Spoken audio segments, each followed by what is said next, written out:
आज 17 सितंबर है। आज मकबूल फ़िदा हुसैन का 108वां जन्मदिन है। एक ऐसी शख्सियत जिसने आधुनिक भारतीय कला को एक रूप दिया, एक दिशा दी, एक नई पहचान दी। एक ऐसा कलाकार जिसने स्थापित किया कि कला सिर्फ कला दीर्घाओं की चीज़ नहीं है। कला को समाज तक ले जाने के लिए कलाकार अपने तरीके अपना सकता है। रामायण को लेकर के जब उन्होंने चित्र बनाए थे, तब लोहिया जी के साथ गांव में घूमे, बैलगाड़ियों पर उनके चित्र प्रदर्शित हुए। हुसैन को इस दुनिया से रुखसत हुए अरसा हो गया है, फिर भी लगता है कि वह यहीं कहीं आसपास हैं। भारतीय आधुनिक कला के किसी भी पक्ष की बात हो और उनका जिक्र न हो, यह तो संभव ही नहीं है। जीवन के उल्लास और शक्ति दोनों को उन्होंने गहरी रेखाओं और रंगों के माध्यम से अपने कैनवास पर, कागज़ पर उजागर किया। फिल्मी सितारों से लेकर के खिलाड़ियों और सामाजिक कार्यकर्ताओं तक को उन्होंने अपने चित्रों में अमर किया।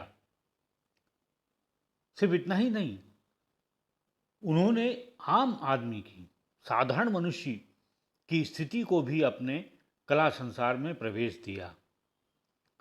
कला में स्टारडम क्या होता है, एक कलाकार भी सुपरस्टार हो सकता है, यह बात हुसैन ने ही सबसे पहले स्थापित की। आज यदि भारतीय समाज में कला इतनी लोकप्रिय है, चित्र अगर पेंटिंग को लोग जानते हैं, तो सिर्फ इसलिए कि वो हुसैन का नाम जानते हैं। इस लोकप्रियता के पीछे कई दूसरे कारण रहे, भले ही वो कोई विवाद रहा हो या फिर हुसैन के अपने स्टंट, चाहे वो माधुरी दीक्षित को लेकर के पेंटिंग बनाना हो, मदर टेरेसा को लेकर पेंटिंग बनाना हो, या फिर तब्बू को लेकर पेंटिंग बनानी हो। इस तरह के गिमिक्स वो करते रहे, लेकिन रचनाशीलता के स्तर पे, रचना के स्तर पे उन्होंने कभी कोई समझौता नहीं किया। हुसैन ने कला को न केवल लोकप्रिय बनाया, बल्कि उसे सामाजिक विमर्श के केंद्र में भी स्थापित किया। विवाद उनका लगातार पीछा करते रहे। कभी खुद उन्होंने विवादों को आमंत्रित किया, लेकिन वो हमेशा विवादों से आगे ही रहे। विवाद ही उनके पीछे चलते रहे। हुसैन ने अपने जीवन काल में कितने चित्र बनाए होंगे, इसकी कोई गिनती संभव नहीं है। वो जहाँ जाते थे, जो भी सतह उनको मिलती थी, उस पर वो चित्र बनाने लगते थे। चाहे वो कागज़ हो या फिर वो किसी घर की दीवार हो। एक ढाबे की दीवार पर भी उन्होंने चित्र बना दिए थे, जिस ढाबे पर वो रोज़ खाना खाने जाते थे। एक बार तो उन्होंने गैलरी में सिर्फ सफ़ेद कपड़ा टांग करके, फैला करके प्रदर्शित किया था और उसका नाम दिया था श्वेतांबरी। हुसैन ने बहुत सारे देवी देवताओं के चित्र बनाए, कुछ को लेकर के विवाद भी रहा, लेकिन उनके गणेश के बनाए चित्र सबसे ज़्यादा लोकप्रिय रहे। उन्होंने रामायण और महाभारत पर पूरी सीरीज तैयार की। सिर्फ पौराणिक आख्यान नहीं, उन्होंने राजा महाराजाओं के चित्र भी बनाए और आम आदमी के भी। और उनके साथ साथ कहीं ना कहीं वो समाज सेवा को लेकर के और सामाजिक समरसता को लेकर के भी अपना एक पक्ष रखते रहे। मदर टेरेसा को लेकर के उन्होंने पूरी सीरीज तैयार की।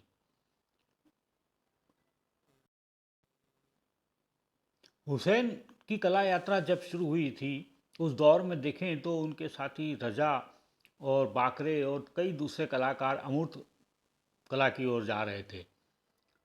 सुजा डिस्टॉर्शन की तरफ थे, लेकिन हुसैन ने वो रास्ता नहीं अपनाया। उन्होंने अजंता एलोरा का रास्ता अपनाया, उन्होंने भारतीय चित्र परंपरा का रास्ता अपनाया।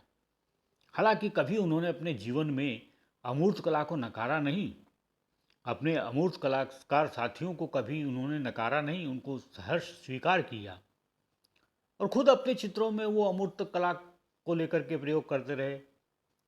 अपने चित्रों में खास तौर पर पार्श्व में, वो बैकग्राउंड में अमूर्तन का काफ़ी संतुलित प्रयोग करते थे।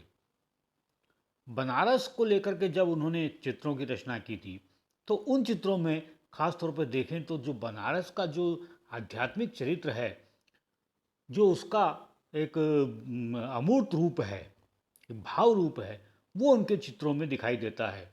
और इसीलिए बनारस पर बनाए चित्र करीब करीब अमूर्त शैली के चित्र कहे जा सकते हैं।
विषयों की जैसी विविधता हमें हुसैन के यहाँ मिलती है, वैसी समकालीन भारतीय कलाकारों में शायद ही किसी में देखने को मिले।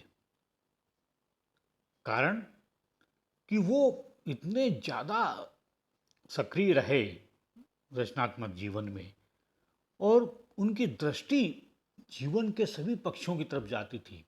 इसीलिए उनके यहाँ विषयों की विविधता मिलती है।